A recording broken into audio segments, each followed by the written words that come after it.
पिछले वीडियो में आपका बहुत ही बढ़िया रिएक्शन रहा, तो आपने मुझे मजबूरी कर दिया कि दूसरा वीडियो बनाने में। आज हम देखेंगे भारत का संवैधानिक इतिहास 1773 से लेकर 1935 तक।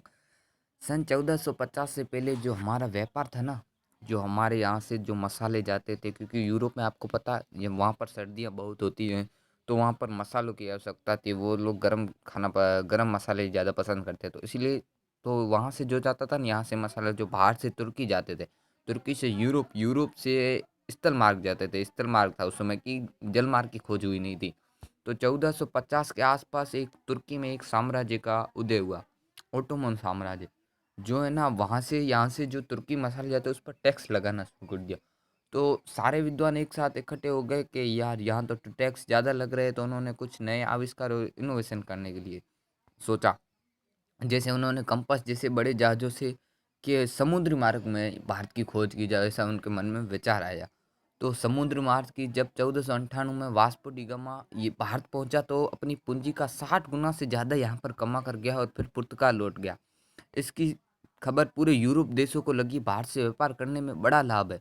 इसके लिए एस्ता दो इंडिया कंपनी, फिर यूरोपीय कंपनी का आगमन हुआ। आप देखेंगे बाद में यूरोपीय कंपनी के आगमन का क्रम।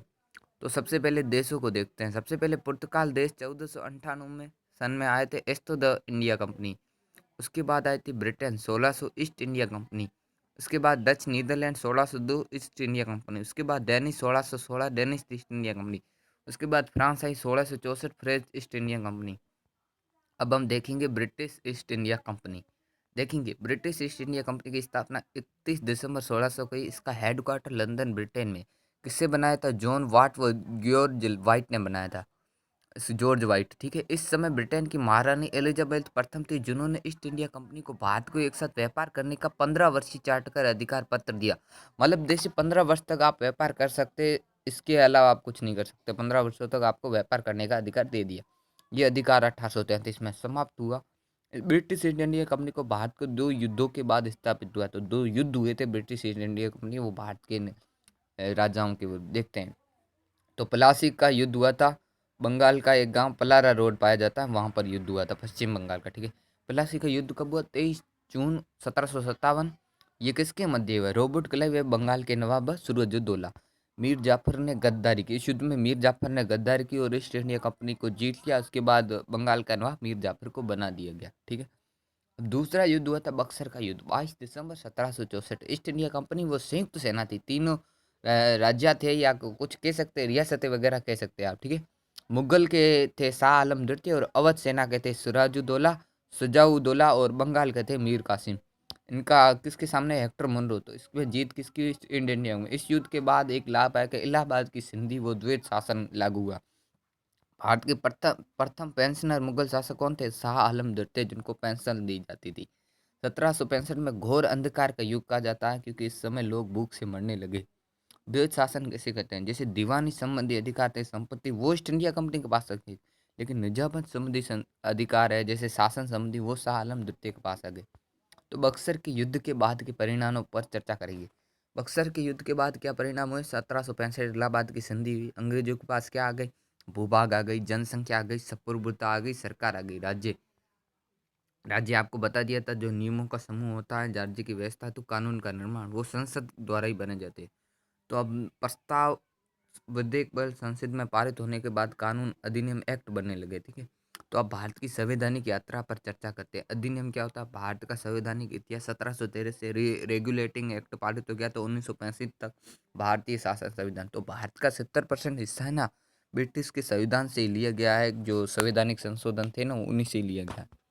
ईस्ट इंडिया कंपनी द्वारा ये नियम लागू किए गए थे। ये देख लो, ये सभी परीक्षाओं की दृष्टि से इम्पोर्टेंट है, इसको थोड़ा ध्यान से देखो। रेगुलेटिंग एक्ट कब पारित किया गया? 1773 में पारित गया। एक्ट ऑफ सेटलमेंट 1781 में। पिट्स इंडिया एक्ट कब पारित किया गया? 1784 में।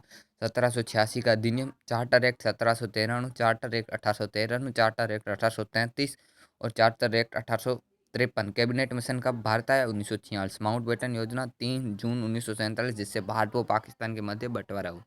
ब्रिटिश क्राउन लागू 1858 से 1947। भारत शासन अधिनियम 1858।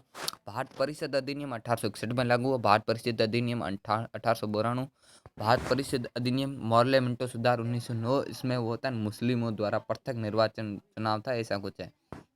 भारत शासन अधिनियम मॉन्टेग्यू चेम्सफोर्ड 1919 में आया। भारत शासन अधिनियम 1935, अगस्त प्रस्ताव 1940 में, क्रिप्स मिशन 1942 में, वेबल योजना 1945, शिमला समझौता 1945। भारतीय संविधान निर्माण की ये प्रक्रिया थी। इस ऐसे ये मतलब जो पहले से ही कानून तय कर रखे थे, ब्रिटिश का शासन है था ना, तो उसी के आधार पर भारत का संविधान का हिस्सा में देखने को मिलता है। उपहार, निजी व्यापार, रिश्वत पर प्रतिबंध, महत्व। भारत में ब्रिटिश संसद का प्रथम नियंत्रण, भारत में केंद्रीय प्रशासन की नींव। अब हम देखेंगे पिट्स इंडिया एक्ट। ठीक है, पिट्स इंडिया एक्ट क्या थे? राजा जॉर्ज तृतीय थे, प्रधानमंत्री विलियम पिट्स द यंगर इस एक्ट के निर्माता थे। कारण रेगुलेटिंग की कमियों के कारण तो पिट्स इंडिया एक्ट पारित था। रेगुलेटिंग एक्ट था, उसमें कुछ कमियां हो गई थी। इसका प्रावधान क्या था? ईस्ट इंडिया कंपनी में देश शासन प्रारंभ हुआ।